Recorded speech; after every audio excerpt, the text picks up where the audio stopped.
Hi, I'm Kelly Springer. I'm a registered dietitian and the owner of Kelly's Choice. So excited to share a soulful self-care conversation today. Good to see you again. Had to walk out to let you back in. Stuck in a storm of a relationship. Lost my fire. Oh, and I forgot about me for way too long. But it's rolled on. Now there ain't no shame. Hey everybody, it's Pearl Sorenzo with Women's Successful Living, and you are listening to our new and revamped Soulful Self-Care Conversations. If you joined us before, you might have been like, where's Conversations with Pearl? Well, we're still doing that, but we're just doing it differently and more focused on your self-care and really filling your soul and overflowing your cup with some amazing speakers that we have and guests. And today's no different. Today, we're going to dive into all things about nutrition and your health and how are you pouring into yourself. So I want to introduce you to my special guest today. Her name is Kelly Springer. She's an RD, MS, and CDN. She founded Kelly's Choice in 2012. A voice of authority and advocacy, Kelly is elevating the conversation around what it means to be truly healthy. And this is so needed. She has been a keynote speaker and a panelist at numerous conferences and workshops across the globe, captivating audiences, inspiring them with her expertise and enthusiasm. Her impact extends to national televisions with features on Good Morning America, Fox 5 Atlanta, and many others. Kelly also serves as a spokesperson for select health brands, raising their profile through a variety of media platforms, including television. She holds a bachelor's degree in nutrition from West Virginia University, right next door where I used to live in Virginia, and a master's degree in health education from SUNY Portland. So I'm so excited to have you join us today, Kelly. Welcome to the show. Thank you so much. And thanks for that long introduction. Sorry for that. It's okay. Oh my gosh, I've seen them longer. I've actually had to ask people, can we cut it down shorter? So no, our journeys are so important. And long bio or not, like we have to have, good conversation. We need to know. I really want my guests to know who you are. And so absolutely. And you're an amazing person. And I remember we talked before, I just remember your energy. So I'm so excited to dive in today. And so those that are new to the show, like and subscribe below, and you're going to get an introduction of how we start off the show. We do a little different, nothing scripted here. So we will talk about anything that comes up, and we might even change the path a little bit, but we'll see what happens. However, I always love to start the show off talking about where was little Kelly at when she was younger? What was little Kelly looking to do as she grew up? Like that little girl, as she was playing with her Barbie dolls, or maybe she was a tomboy running outside playing sports. Like, what did Kelly want to be when she grew up? And what I think is really powerful is how it correlates to what you do today. And so for me, I wanted to be a teacher growing up. That was like my dream. I wanted to be a teacher, wanted to be an elementary school teacher, and had a great high school program where we could go and do things like if you wanted to do welding, mechanics, you would go to these companies. Because I wanted to be a teacher, I got to go to an elementary school. So I remember riding my little moped, going to help and help the teacher. And sometimes she would let me teach a class. And I unfortunately didn't have the best of guidance counselors. My parents didn't know the path for going in and getting a college degree. So I didn't go down that path. However, here I am today. I'm an amazing coach. I coach women who's challenged with understanding that no is a complete sentence. And when I joke with my friend the other day, we're chatting, I'm like, I feel like I'm probably coaching some of the women I would have taught in elementary school. So I actually have them now when they're older, right? So Kelly, tell us what little Kelly wanted to be when she grew up, and how does that relate to what you're doing today? Well, I was definitely playing with Barbie dolls. That's for sure. I have 3 older brothers, and I was not a tomboy. Everyone always assumes that I was because of the boys, but I was a girly girl through and through. And I wanted to be a mom more than anything in the world with my Barbies and my Cabbage Patch dolls and all of that. I always loved children. And my dad happens to be one of 12 children. So we had babies everywhere. I started babysitting actually at the age of 10. I also wanted to be a nurse. So once I realized that nursing meant you actually needed to go in the room and do all of those different things, I switched to dietitian, which is similar in the way of helping people and in the medical field. So it is funny of what we want to be and what we become. And I am a mother. I have 2 daughters of my own and 3 stepchildren, so 5 children. and I'm a dietitian. So it is interesting to see of who we are and who we've become. And it's now fun to watch the children grow up to see what they're going to become too. Isn't it so I love that you share that because it's so true. And I was the oldest, so I was only one of we were just three, but my husband's mom was a family of like I think 16. So they had this big, big family. And I remember Yeah. when little old me coming to this big family and now they're like I've been with my husband 40 years. So it's like they're my family. It's an amazing, amazing group of people in their family, but all the dynamics and everything, and like you said, have That- the older brothers. I remember growing up, I didn't really my people pleasing started coming in, excuse me, when I was like in the third grade because my mom had to have surgery. So my dad's like, you have to stay home and take care of your mom. And then when my dad was in the war, it was I had to take care of my brothers and sisters. So people ask me all the time, what did you do when you were little? I'm like, I never played sports. I yeah. didn't, I remember we would be in upstate New York because back then, if your spouse went to war, you got kicked off a base. So we'd go to upstate New York and stay with my granny. And I have memories of my mom dropped me off to my friend up the street. We played Barbie dolls up there. But then after that, once my dad got out of the service, everything changed and it became very different. And if you listen to the show, you'll go back and listen to part of my story. But, I do get to say today that I love what I do. And like what you said, it's like I wanted to be a mom too. And it's funny. I always, we always had that dream about the white picket fence, right? We grew up that way. Well, irony is I did become a mom after 10 years of us trying. Our oldest was adopted and our youngest one came through in vitro. We moved from Virginia to Florida over 20 years ago, and we lived in this great property. We had an amazing amount of land. But then we downsized 4 years ago. And now I'm looking out my window right now, and I have white picket fences in front of my And house. In my husband's retired years, so it's so cool to have the conversation and see what we want to be when we grow up. I feel like, and if you listen to the show before everybody, you've heard me say I feel like we come into this world and our path is laid out for us already. And if we listen and follow the path, it's going to be very rewarding. But sometimes we think we can divert off that path. And I think that correlates to our health. I know I struggle with my health especially when I was going through infertility because all the hormones and everything they put you on, it's like all these, up and down roller coaster stuff and emotion. And I know I'm an emotional eater. So that struggle was very real for me. And so I would love for you to talk with us, like what brought you down that journey? Like, I know you've got some great expertise and you share it all over the world with everybody. So walk us through that journey and what inspired you to start getting the message out to everybody.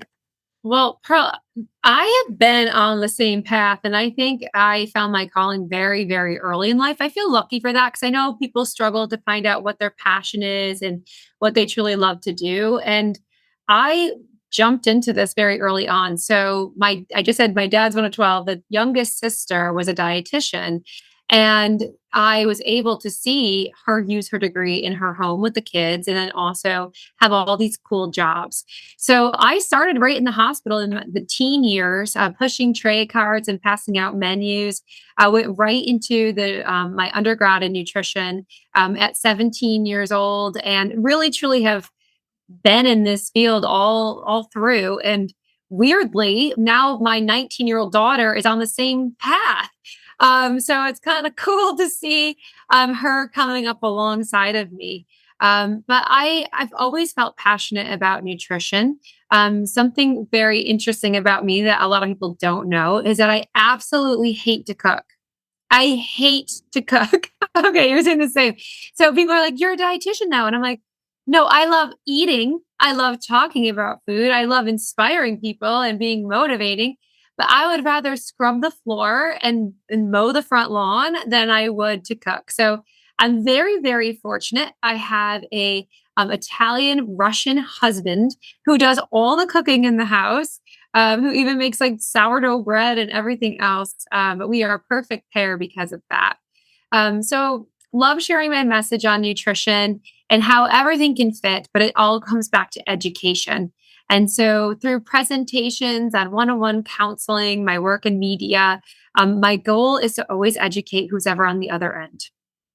I'm laughing for those who were, listening. If you're listening and you're not watching on YouTube, I'm laughing because it's like, oh, that's so me. I would rather clean my house and mop my Yeah. floors and go cook, right? And now I do, and the joke in the house is mom cooks the annual meals, like the Christmas and the Thanksgiving. Like I love doing that because my love language is like pouring into others, and so for me, it's like I love doing that. Get my granny's recipes out and like pulling those stuff out. But the Uh-huh. rest of the year, it's like, oh my gosh, I have to, and my husband is Italian too, but he's completely Italian, 100% Italian. So he cooks. And then the joke was like when he would like cook back in the day when he would really do the sauces and everything. I'm like, oh my gosh, I have to clean up after you. I don't like to cook. I don't want to clean up after a cook either. But I'm like, I'm not your sous chef, but yeah, it's so true. Like I would like to eat the well cooked meals, but I don't Mm. want to do it. And even for me, like planning it sometimes, like for me, Kelly, was like overwhelming. It became like this overwhelming thing. And the funny thing is, my journey for coaching, at one point when we moved here to Florida from Virginia, I was like, I've got to get, my health under control and everything. So I did go on this journey. I lost over 60 pounds. And for the most part, I've maintained that. But that educational part, the program that I coached and taught on, it was a very strict, no carbs, no fruit, no, basically it wasn't a Dr. Atkins diet, but something along those lines. And so one of the things that I found in doing that, and when I was coaching my clients, is that once you finish the program, it was hard to maintain that lifestyle. It was like, you know, Mhm. I can't eat any fruits and carbs, all this stuff. So I went on a path of going, okay, how can I help my clients like maintain what their loss has been without, so I went off the norm of what they taught us to coach on. I was like, okay, every Sunday became my I called it my safe day because I hated they would go, you get a cheat day once a week. I'm like, cheating sounds like so bad. It's like, like I'm doing something terrible, right? So I'd have every Sunday was our what I called my safe day. And I did it like I started late. My kids were I think my oldest was probably in middle school. So my youngest was just at the end of elementary school when I really got my health journey on track.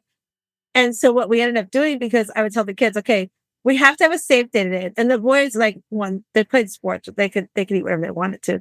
But I like, okay, so each Sunday, because there's four of us in the family, every Sunday was somebody's day to pick. What is mom cooking a safe day? So that also became the only day that I would cook something. But on my Right. day, we didn't cook, we had to go out to eat. I was like, I'm not cooking for me. It's my safe day pick. But it became that journey. But then I realized like, that was hard to maintain because all week long, you see these things, it's like in your head, you're like, I can't have that. I can't eat that. And it became all about the things I couldn't do. And so I found that to be a struggle. And when I really started getting into the coaching and understanding, I started kind of like I said, going off the norm of what they were teaching is the mindset part. Like why do I feel like I need to have that cupcake, or why do I need to feel like the fruit is good. I mean, I should be able to have fruit, right? So I totally went off the norm of that role, but it became that mindset piece. And so it's kind of what led me to expand my coaching to do more life coaching, because the owner of the clinic that I worked at, she had to go on vacation. So she would put people on my calendar because I was always there for her. And I would sit down with somebody like, okay, so you had this that wasn't on the plan. Tell me what was happening. And what happened when she came back from vacation, they all wanted to go on my calendar because they'd go to see her and she'd be like, well, you should, you feel like you're going to the principal's office getting in trouble, right? And they're like, Yeah. can I go on Pearl's calendar? And then one day she came and she just, why do they all want to be on your calendar? I'm like, I don't know. And then we started talking about it. I'm like, well, I don't berate them for having something that's on the plan. I want them to understand that there's emotion behind your choice, and your choice matters. And she's like, oh, so I ended up leaving there. And like I said, I started expanding my coaching business because some of those clients that I saw are of hers, they started referring people to me and they'd go, I want to go have coffee with your friend Pearl because I'm watching you start talking to me about emotion behind what your choices are. And they would say, hey, Pearl, my friend doesn't need to lose weight, but she so needs somebody to like help her in some choices she's making and mindset. And so after like probably a month or two of doing that, I was like, okay, I need to go. This is a sign from God. Again, talking, like we said earlier, that path that we're on. I really believe that my path was teaching, but it was just a different path. And so when you're working with your clients, like I love that you talk about your 19-year-old, like it's so cool that our kids start following some of the path that we do. I believe like my son Matt, who before we started recording, I shared with Kelly. And if you don't know my story, we lost our son 2.5 years ago in a tragic car accident. But one of the things that he started doing was he was very athletic. He's like, "Mom, I want to coach personal training." I'm like, "Okay," so he saw that. My other son Nate, who's 25 now, he's an amazing engineer, and he's got that technical mindset my husband has. So, but I think it's so cool that we inspire our kids that and it goes back to their watching us. So, talking about watching us, when you're working with your clients, what are some of the things you walk them through about watching what they're doing and how they're making their choices? Well, we have put together over the past 9 years a program that is just so beautiful. Honestly, like it's a very generic term. We call it the transformation program. And it is a very generic term, but we've been able to transform lives. And how we walk people through is that we truly have to dive into nutrition education because no one has ever been taught nutrition education. And so we really dive into what are carbohydrates and how much to have, and what is fiber, what is protein, putting together mindful eating and meal planning. And it does take, in the 12-step program, it does take those 12 weeks to truly transform habits and staying with them so that they can come back each week and say, I just had my 2-year-old grandson's birthday, or it was just Valentine's Day or Super Bowl that just happened. So, there's always something that's going to kind of pop up. And so being able to see them week after week after week, the trust factor is there. The more that comes out, putting those practices into place, but it's not a one and done. Nutrition is very emotional. There's a lot of things tied to it. So a lot of that comes out over the 12 weeks. And again, that building of trust with the client and the clinician, and really helping them through that journey to learn about nutrition and how to put that forth in their diet plans. And that's so true. And we're recording this like the week after, like it's not even a full week after the Super Bowl. It's so true. There's always something going on. There's always Yeah. something. I mean, you can even like I live in Florida. We had hurricanes. Last year we literally no lie. I had my retreat that I do every year in September. So we had our 8th annual retreat last September. Came home preparing for my son's wedding, but before the wedding there was a hurricane, wedding, hurricane. So there was something going on, right? It was always something. Something's always happening in our lives. And you're right. And a lot of times it can be tied around food and things like that. And you were reminding me too, as you're saying something, there's always something going on. There's also things that happen in our life. Because I remember that was a one time when we lost Matthew. That was that one time that for me, I recognized my emotional eating was starting to pop up again. And it's just there's so many emotions that come, with losing a loved one. And that I often talk on the show about how there's no title for losing a child. You're a widower, you have all these different, you lost your mom. No one wants that title. No, no, and it's not a club I want anybody to be in with. So Yeah.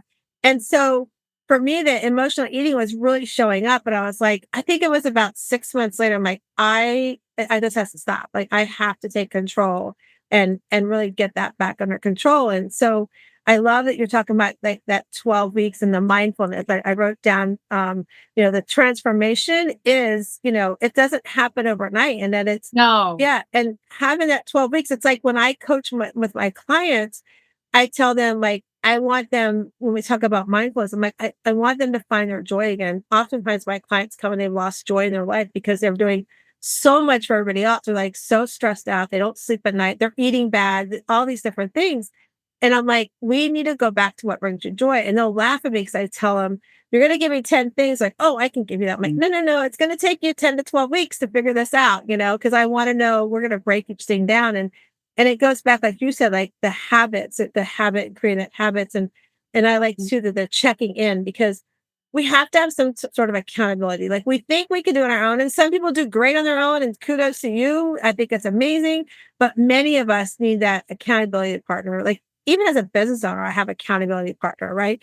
So we have to have that accountability. And it's, I remember like when I just did the weight loss program, they would be like, I would have to, we put them on the scale every week and to show them their success. And it was a scale that showed like their weight, their fat they lost, like everything. And it would do their inches too. And I remember oftentimes people would come in, I got on my scale and like getting on the scale every day. I'm like, give me that scale, bring me that scale, because it's not about the number on the scale and having that, like you said, that 12-week check-in and creating habits. And I think that's what we forget about often in our lives. We have to create habits to get us to where we want to go, to what that goal is and to succeed there. And so as your clients come in and creating these habits, what do you think some of the biggest hurdles that you see your clients struggle with making these changes in their life? Again, I think it's education. So I was recently at a group and there was a famous physician speaking. I won't see his name. And he said, people know how to eat healthy. They just choose not to. That is the most untrue statement that has ever come out of anyone's mouth. And I hear a lot of physicians say that. But I've been able to work with people from all walks of life, all ethnicities, all socioeconomic backgrounds. And when I tell you that the majority, 99% of people truly have no idea what fiber is, what it can do, how protein works, it's very confusing. And there's a lot of false news out there. So I think that is the hardest piece is taking everything that they've learned and kind of relearning it the right way or research based way and how to implement that. So even again, nutrition is emotional. It's tied to our backgrounds, and so it's something that their grandmother or mother did. So we're kind of teaching it in a way like, okay, it's not necessarily wrong, but this is where we can do better. So I think it's tough. I think the hardest part is that they've just never been educated. So I don't. It's shame on that doctor. I don't know who that was, but I totally agree with you. It's like no, it's like it was not Dr. Oz, but someone just as famous as that. But it was just happened. It was at my entrepreneur group in Atlanta on Friday. So I did not say anything. I bit my tongue, but I've heard that statement before, and it's not a true statement. Yeah, because I know, like, I remember when I first started the journey, like some of the things that I thought was like a protein, I'm like, oh, that's really not a protein. It's really more of a fat, and it has some protein value to it, but it's not a protein. And I know, like right now, my husband's trying to be very. He just had both of his hips had surgery in the last like 2 months. He just had a second one 5 weeks after the first one last weekend. And one of the things, like, we're trying to make sure sugar stays under control and everything. And so he tries to eat very low carb on everything. And he doesn't do a keto diet, but he tries, like, he loves cereal. So he's like very mindful of what kind of cereal he gets. And it's interesting because we read labels. Like, that's the one thing too, is I read labels. And it was so funny because he said to me, because normally he does the grocery shopping. And so like we were talking earlier, I would rather clean floors than go grocery shopping. And so he's so frustrated. He goes, I can't wait till I start walking again because I order online from a store I won't mention because I can go pull up and I'll put it in my car. The store he grocery shops, you can order online, but it's the most cumbersome way to order online. My time is valuable. I'm going here. So he's like, I can't wait till I can start walking and doing the groceries again. But he was like, get me this cereal. And I'm like, okay, try to find me. He wanted a keto cereal. I'm like, okay. So I'm reading the boxes and I'm like going, well, that says it's keto friendly. And as I pull it up and I'm reading, I'm like, there's so much stupid sugar in this. Like, it's like, and he'll go, well, why did you get that one? And I'll show him the label and I do the carbs minus the fiber and get the net carbs. And I'm like, look how much sugar's in there. And he's like, wow, and I jokingly said to him, he wanted me to get this one. He goes, they swear it's keto friendly. And I took a picture. I did a FaceTime with him. I'm like, this is not safe for you. And in fact, I said, this is as bad as when I first went on my journey, like, 10, 12 years ago for my health journey. I remember, and it's actually longer than that because Nate's 25, but I remember when I used to give my oldest son, my youngest son was such a picky eater. I would just like, I'm just going to give you a Pop-Tart to go out the door because I'm like, I can't get you to eat anything for breakfast. At least I get something in your stomach. And when I found out how much sugar was in a Pop-Tart one time, I'll never forget. Nate was sitting at the kitchen table, and I pulled out something. I made like an egg sandwich. I did like an egg white with on a really good healthy English muffin or something. He looked at me like I had three eyes. He's like, what am I going to do with that? And I said, okay, fine. I had already taken the equal amount of sugar that was in the Pop-Tarts I would give him because he wanted the chocolate chip Pop-Tart for breakfast. So it's like eating a cookie. And I already had it in a Tupperware container. And I sat it in front of the egg sandwich. And I said, you can either choose to have this sugar. I'll put some warm water in for it and you can eat that because I'm not going to buy the Pop-Tart. And this is equal to what's in the Pop-Tart. And you can eat this egg sandwich. And that's how I got him to shift. He's like, I'm not going to eat all that sugar. And so that's how I did the shift. So when I was getting the cereal from my husband about 2 weeks ago, I said, do you remember the sugar exercise I did with Nate? He's like, yeah. I go, that's how much sugar is in this. He's like, oh, don't buy it. It was so funny. Like we don't think about like the education piece. I think we get so fixated on commercials and what they tell us and we want to believe is true, just like the news. We watch the news and we think it's true, but when you start auditing it, it's not really all factual, right? So I think we get so fixated on that. And so when I'm thinking like when you're talking about educating the fibers, proteins, and things like that, what are some of the things that you see? Like, give us some examples. Like, what are some myths that you come across when it comes to, like protein versus fats? Well, one of the myths is, we talking about dairy. Okay. So dairy got this huge bad rap and everyone's like, it causes inflammation and this and that. Again, you're taking a whole huge category and not quite telling the whole truth. So, um, going back right before COVID, I was able to go over to India with Syracuse University and understand why the Hindu religion praises a cow. I never understood until being there the reason why they praise the cow is for the dairy. There's so many people to feed, and they knew that the nutrition from the dairy would feed way more than killing a cow and feeding them. So interesting. But we've been truly consuming dairy products for centuries from the start of time, basically. And what they would do is the cow would be milked and the fat would rise to the top. They'd skim off the top and they would use that for whipping creams and butters or for ghee. And then we would have this skimmed milk, right? So now in today's society, we take milk, we actually separate the fat out, and all the milk is fat free to begin with. And then we actually push in fat for the homogenized portion. And so no one was drinking homogenized whole milk all of these centuries. So we're again probably getting too much saturated fat, which can cause inflammation, but it's not the dairy that's giving you the protein source and calcium and nutrients and vitamins and all of that. So that's like one myth that's out there. Another one has to do with eggs. So eggs have gone back and forth, good, bad. Where do they fall? Well, they used to think that the cholesterol that's in eggs caused your cholesterol to rise, which again is not the whole story. If you already have inflammation in your body, you're going to have a higher cholesterol level. Eating the egg, if you're in natural, homeostasis, your liver will actually produce less cholesterol. So by eating the egg, the body knows and will regulate itself. But when we're all out of whack with all of the sugar and inflammation and everything, this is the problem. The egg is not the issue. So see how it's like things are pulled out and highlighted, but they're not necessarily the whole story. Yeah, that's such a great example, especially on the eggs part. Because I remember when my husband years ago, he did the Atkins diet. He's like having all these eggs, and his doctor's like, "Oh, you're eating too many eggs. Your cholesterol's got to go up."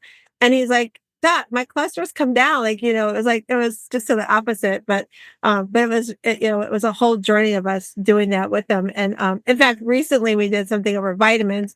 I have a vitamin line that I love that I use for us. It's called isotonics, and so I love it because you can drink it. And so he was doing really well on it. And all of a sudden he goes, I read the label and there's a ton of sugar. I'm like, Charles, it has the amount of a sugar from a grape in this, like one grape. I'm like, I'm talking about one grape, like you're eating one grape. It's not like you're eating 20 grapes. And so he decided he was going to stop doing it. And I'm like, okay, fine, you stop taking it. And his inflammation started popping back up. He was tired and he wasn't feeling well. So he's going to the doctor. So we see the husband and wife team. He sees the wife. I see the husband. And so I'm like, I'm going to go with you to see the doctor today. I'm not going to say their names because I love them to death. So we go in and he sits down and I say, Doctor, Chuck stopped taking the vitamins. Can you please talk to him about the vitamins, how important the vitamins are? And she looked at me and she said, well, I don't really believe in vitamins. And I was like going, oh. I'm like, I'm got a big fight here, right? So I knew where that was going. I'm like, okay, fine. Where when I go to the husband, I go in, I'm like, and I've taught my boys this early on. I have control over my health. I'm like, I want you to check this, this, and this, and this when you do my blood work. I'm like, I want my all 4 levels of my thyroid check. I want, my vitamin D, B, all that stuff checked. And then I do thermography. I don't do mammography. So I go get a thermography gram every like 6 months. And so I go into him, all the time. Well, one time we come home from the vitamins, like, see, I'm not going to do vitamins. Like, okay, fine. You keep this path along. So all of a sudden he's like, I think I want to take the vitamins. I got to go, oh, might feel a little better, huh? And then now here we are, we've had the surgeries, right? And I'm like, we're going to double up on your vitamins. You're going to take them in the morning and take them at night. It's going to help with your recovery. And he's like, okay. So the first hip surgery, he was doing really well on it. Now this one we just had, it's only 3 days in. I'm like, you haven't been doubling up on your vitamins. And this morning he said to me, I need to double up on the vitamins. I go, see, those things help. Like picking, having the things that are important to your health and doing it is so important is what I talk with him about. So, full circle, I have to go see the wife one time because I don't feel good. And you're talking about cholesterol and things like that. So I go in and she's like, well, one of these numbers on here don't look so great for you. And I looked at her. She goes, oh, you're not going to let me give you a prescription, are you? You're going to talk to my husband, aren't you? Like, yes, doc, I have to talk to your hubby. I'm sorry. So about a couple of weeks later, I went in to see him for a follow up. And he's like, so I have to tell you, you were a conversation at dinner table last week. I was like, and he said about taking control of your health. He goes, Pearl, there's nothing wrong with it. And he's like, listen, I've let you get away with this for long enough. You have to take this vitamin. Okay, fine. I go, the thing for me with saying all that is that I want, and I know this is what you're talking about too. We're talking about is take control. Like we have choices and make the choices that's best for you. And, and like the transformation, like having guidance, having somebody like you to guide along is really important. And I love what you're doing. And so my other question I have for you is like, so you talk about some of the myths, the dairy and things like that. So with those myths, like when you start working with your clients, you're taking them through this transformation, this 12-week journey. How do you help those ones like that are so stubborn? I mean, we all come across that. I have it in my life coaching. I actually have to fire clients sometimes because they're like, they want to fight me. I'm like, I can't help you till you make the choice, right? So how do you help that client that says, I don't believe you. I don't believe that part. I still want to do this. How do you help them get past that? A lot of times it's just that mind block, that mental block of going, this is what I've heard all the time in the news. It's all playing in the back of their mind, but now you're helping them understand that it's a little different than back then. How do you help them do that? Well, I think what you touched on was choice. The name of my company is Kelly's Choice. Nutrition is a choice, and they have the full right. And this is where, we have people coming into us from all angles, from keto to vegan. I mean, we have the full gamut.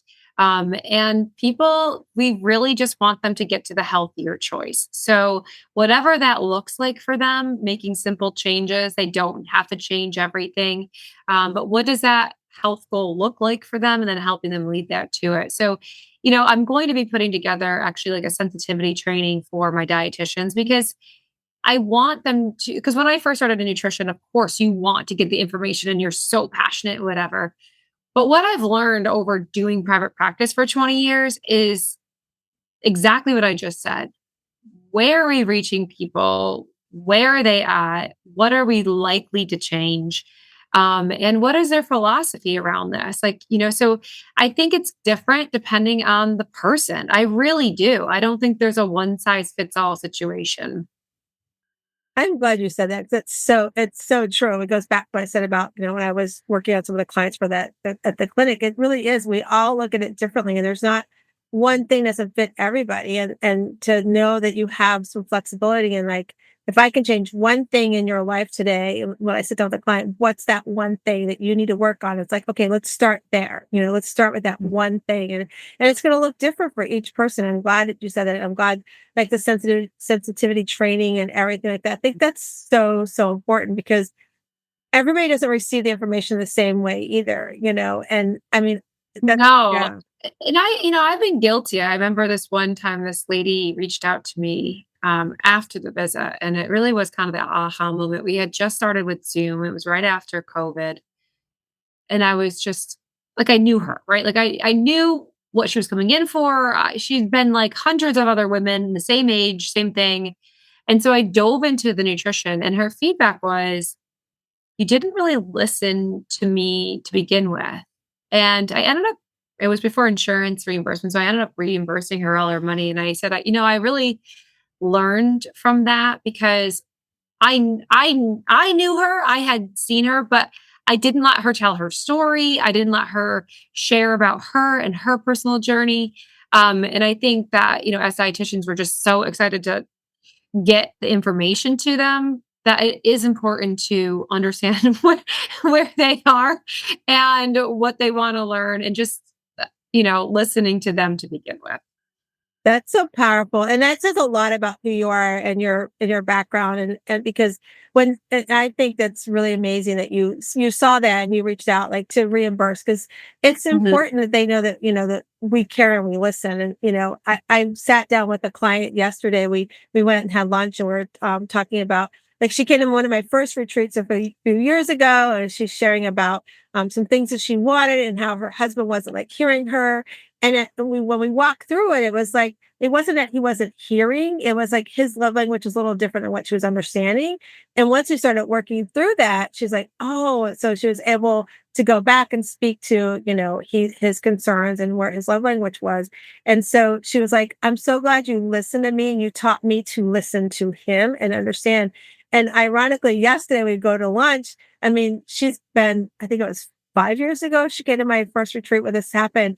And she's like, I'm, kind of like, remember when I first came? And I'm like, okay, let's revisit now. Cause we get comfortable sometimes. I think too that we need Yeah. that kind of check in. I'm like, let's revisit now. Remember, this is his, take on things. She's like, oh, and she just sent me a message this morning before we hopped on. She's like, thank you so much for the reminders. I really love that you helped me walk through that. And that's so rewarding. But I have myself where it's been like I've let a client go because it's not going to help me help her if she can't make the choices. And sure, I would love to help and coach her and but I don't want to be that person who's going to be like, I'm going to take funds from you when you don't want to do the work, because until you're ready to do the work, it's no sense in us working together. But to listen.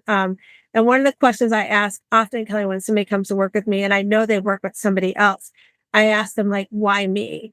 And so this leads to my next question for you. The why me often is they'll tell me, I worked with this other coach. They coached me on XYZ. But when I looked at their life online, because they go check us out online, they see what we're doing. That's what we're all about these days, right? And I'm the biggest detective there is. But they're like, when I look at you, you're honest. You put it on Facebook, you put it on social media. You're honest about your emotions, where you're at, and everything. That's what I want to work with. Somebody who understands that the emotion is behind everything. And I'm like, well, I don't want to be the imposter syndrome. That's not who I am. And so I want to know, like, with you, when living your life, you've come this way and you like you said, your sister, you've done this for a really long time. What are some of the struggles you find sometimes today in your health and wellness that you struggle with that you have to kind of give yourself that check and balance on? Well, I think every single time I get to deliver education, I am again reminding myself. So I kind of have a win-win job, I guess, because like I just delivered a presentation right before this on cancer prevention. And again, it's just like that remembrance of drinking water and getting fruits and vegetables. And so I'm saying it out loud, and I do need to be doing what I say. And I think right now the hardest part for me is winter. I am in central New York, and getting out and being active is difficult. I have a hard time with winters, and I've lived here the majority of my life, and I'm hoping at some point in my life to be able to visit winter and not live in winter. But I realize that for a lot of my clients too, that It's harder for sure. It's darker, it's cold, the sidewalks are icy. And so how do I get exercise? What's going to make me do it? How do I get like you said, a kind of a partner who's going to be my accountability partner, which is like my next door neighbor. But it's a struggle for me this time of year to make sure that I'm getting that movement in. It's so funny to talk about winter. I remember that living in Virginia. Winters was always hard for me. It's like it's so cold. Like I didn't want to go outside. And 2 weekends ago, I was up visiting a client. She was holding her first event on RA, and I went up to go help her and support her. And I'm like, okay, well, I'm here. We're gonna do. I had a coaching session I've been wanting to do with her, but I was wanting to wait till we were in person. And so she's in Pennsylvania, and I'm in Florida, and we're up there. And the whole time it's like so cold and everything. And I'm like, we have to do this thing outside, and I have my winter coat, so let's go outside. So it's like, but it was so invigorating to do it outside, especially in the cold. The process we took her through a process of like putting all negative thoughts into this jar and just feeding this glass jar and letting it go and everything. And so you're right, winters for me, I remember those were Yeah. Yeah, but I'm really trying. I've been skiing and trying to get through it, but and I again, a lot of our clients come from this area, so it's something that we do have to discuss when yeah. we're on the phone of like, how do you get through it? Because we're all in it together up Yeah. here. I Um, remember when I'd go visit my mother-in-law in New York, or I would talk to her. They were from Niagara Falls area. And she's like, we're going to go walk the mall in the wintertime. I'm like, that's a yeah, great idea. I never thought about that when I was, of course I was working full time, but I never thought what a cool idea to be like, go walk the mall. And, at least you're getting outside and you're walking. So I love that. So Kelly, I know I just looked at our time has flown by. I would love to know, we talk about soulful self-care and, of course, nutrition is all about self-care and taking care of ourselves. But will you share with the listeners, what's one of your favorite things to do for self-care? I am very fortunate in our little teeny town of Skinny Atlas, New York. We have a beautiful spa that the local residents can have membership to. And so getting together with girlfriends and going up there, it is truly very special that we have that right in our area. So just on Sunday morning, I went with a friend and took 2 hours of my day to be with her and work out and sit in the sauna and talk and chat. But I think really good girlfriend time is important. I do. I think that keeping those girlfriend relationships up in the way of walking or being together, having a glass of wine. I think that those are really important for self-care for me. I love that. I love going to have spa days with my girlfriends and stuff. That's so, so much fun.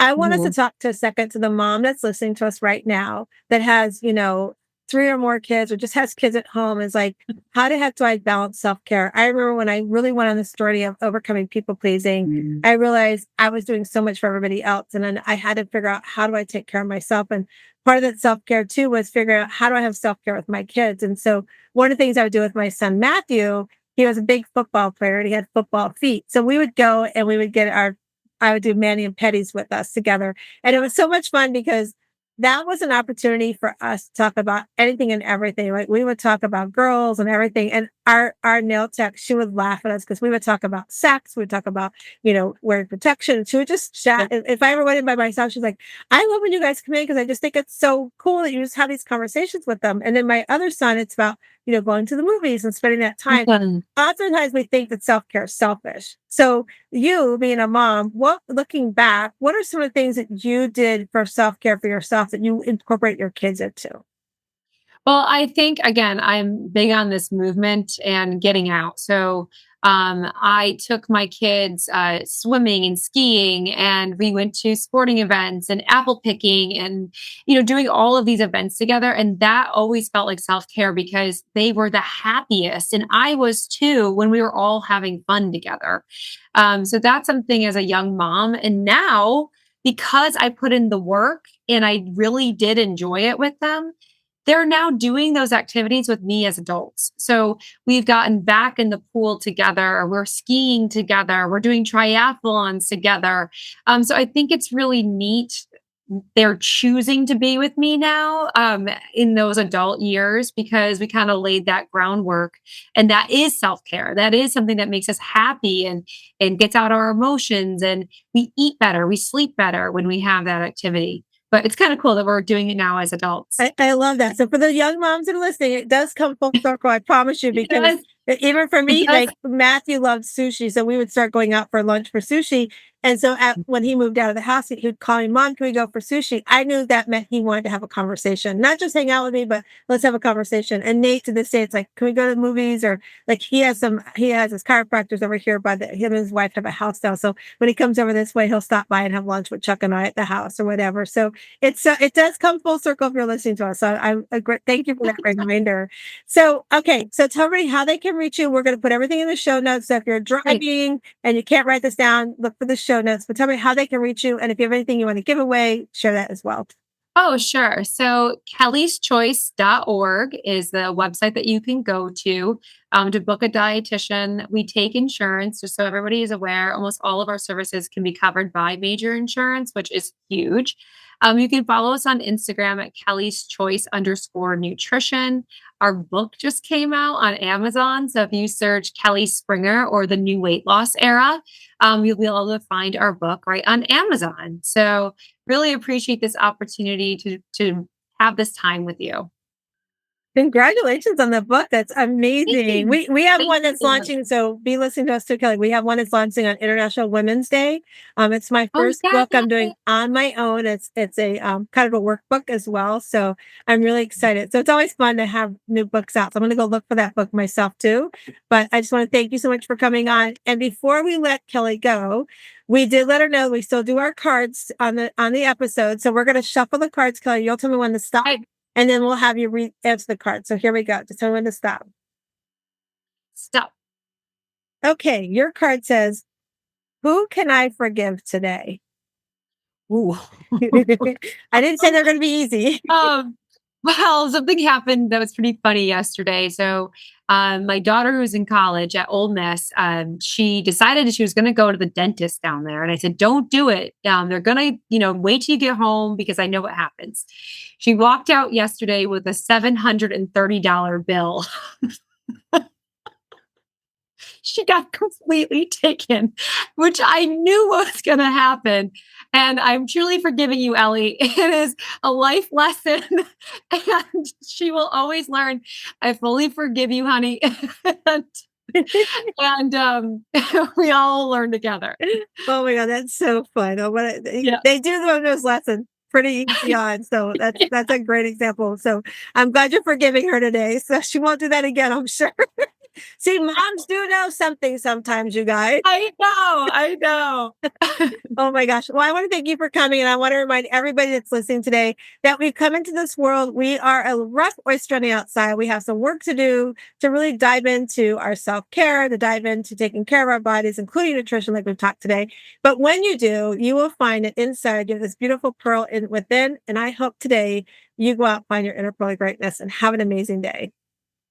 Oh my gosh, that was so much fun, you guys. I love talking about nutrition. It kind of brings me back to my days of when I just did health and wellness. And it was so fun to reminisce on some of that and some of the myths that Kelly shared with us. And so I just want to remind you, she's right. It is a choice. It's your choice of what you want to do for your self-care, your choice of how you want to pour into yourself. I just want you to make the choice that you are always overflowing your cup. Not just filling your cup, but how are you overflowing your cup? How are you pouring into yourself?